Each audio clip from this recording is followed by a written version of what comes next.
Game 2 sa pagitan ng Golden State at ng Timberwolves. Walang Stephen Curry dahil sa hamstring strain na nakuha niya sa Game 1. Sa panimula ng laro, sa unang quarter dominado ng Wolves ang laro. Kitang-kita na nahihirapan sila sa puntos. Unang puntos mula kay McDaniel, 3 agad na nasundan agad ni Mike Conley.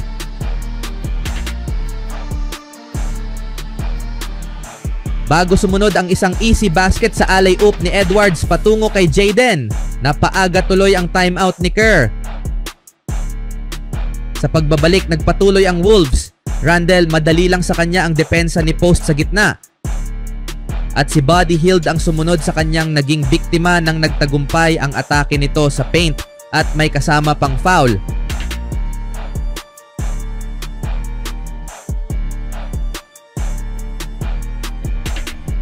Ang sumunod, sa wakas Warriors nakahanap na ng paraan para sa unang basket. Back-to-back possession para kay Jimmy. Butler isang 3 ang ginawa. At sinundan pa ito ng isang jumper over Gobert. Ngunit Naz Reid, kakapasok lang sa laro, epekto agad.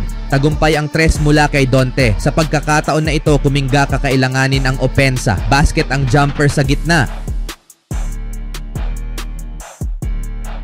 Ngunit masakit ang bawi sa kabila dahil Edwards na ipasok ang isang 3 na nasundan pa ng isang turnover ng Warriors na nagtapos sa isang easy basket sa Minnesota. Wala nang 2.5 minuto sa quarter, Buddy Hield nagparamdam na sa 3 para sa Warriors na nasundan ng isang magandang pass ni Santos patungo kay Brandin nang mag-cut ito.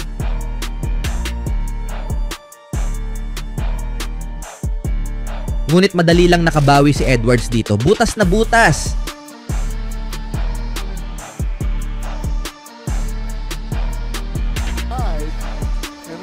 Sa ikalawang quarter, Naz Reid umatake agad. Tagumpay ang hard drive over Draymond Green. Hield sinubukan ng depensa ni Gobert mintis. Buti na lang nilinis ito ni Jackson Davis. Ngunit ang sumunod, Alexander Laker gumawa agad ng epekto sa laro para sa Wolves. Sa puntong ito, parang may masamang nangyari pa kay Ant-Man matapos mag-drive sa paint.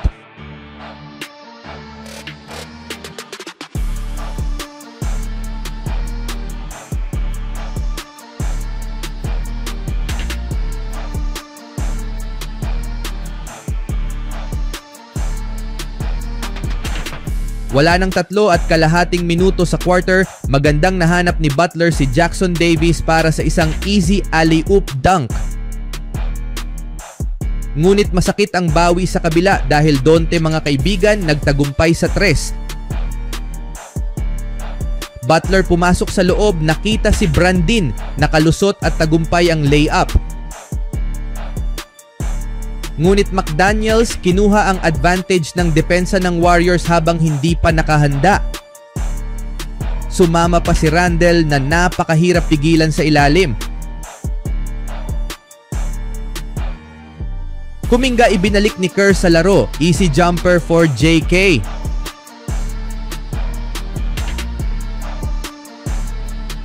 Bago sumunod ang isang and one play mula kay Jackson Davis.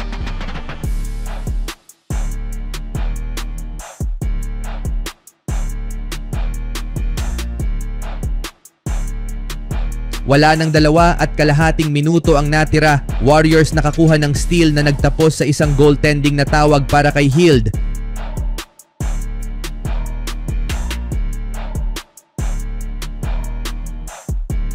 Pero Julius Randle take over talaga sa Wolves sa pagkakataon na ito.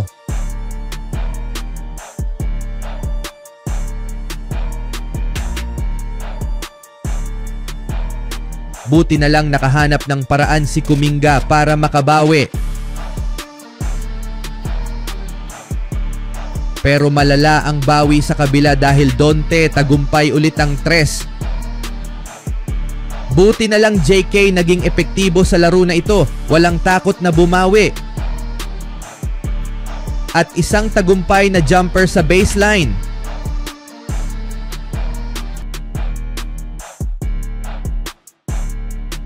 Sa Sa third quarter, Kuminga for redemption.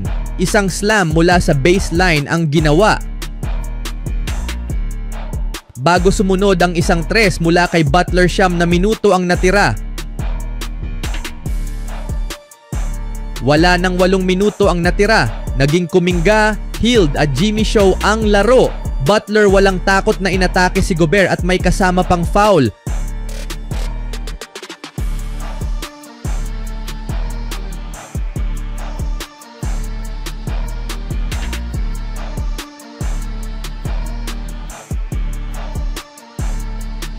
Bago sumunod ang isang harap-harapang dunk ni JK over Gobert. At napatawag ng timeout ang Wolves sa tres na nagawa ni Hield sa corner.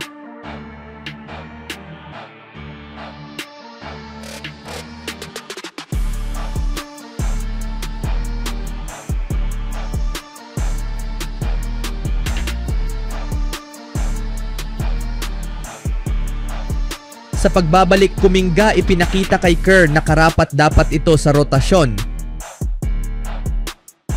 Ngunit agad nakabawi si Donte dito sa corner. At napatawag ang Warriors ng timeout dahil sa tagumpay ni McDaniels sa dulo. Wala nang 3 minuto ang natira. Bumalik pa sa 18 ang kalamangan ng Wolves dahil sa tres ni Alexander Walker. Kuminga over Randle, nagmintis. Buti na lang andun si Jackson Davis. Ngunit sa bawat puntos ng Warriors, agad nakakabawi ang Wolves. Wala nang 1.5 minuto sa quarter, alley-oop dunk mula kay Green patungo kay Jackson Davis ang sumunod.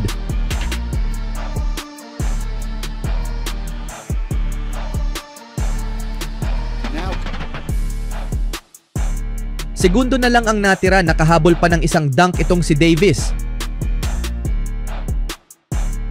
Sa last quarter, Buddy Hield na ipasok ang tres para subukang buhayin ang Warriors. Ngunit tulad ng dati, madali lang nakakabawi ang Wolves dito sa depensa ng Warriors na nasundan pa ng strong finish ni Edwards.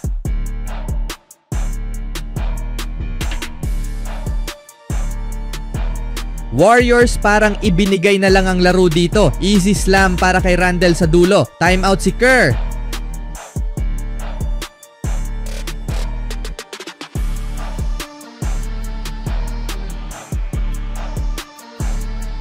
Sa pagbabalik, Knox ibinalik ni Kerr sa court. Tagumpay agad ang subok sa baseline. Sa huli, wala talagang nakikita na mananalo ang Warriors dito. Ang resulta, tabla na ang serye.